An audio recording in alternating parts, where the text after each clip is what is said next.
Pemirsa, akan adanya upaya jemput paksa terhadap Ketua KPK oleh Ombudsman karena tidak hadir karena dipanggil beberapa waktu lalu.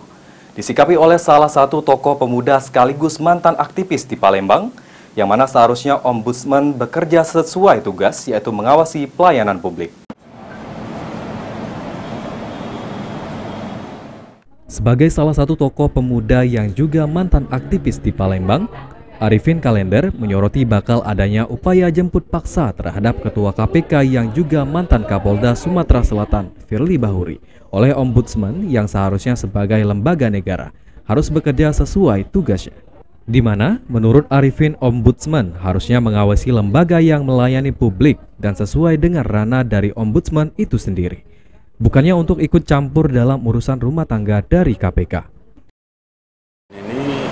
Lembaga negara, ya kita minta sesuai dengan topoksi dia lah. Dia sebagai lembaga negara, Ombudsman itu sebagai pelayan publik.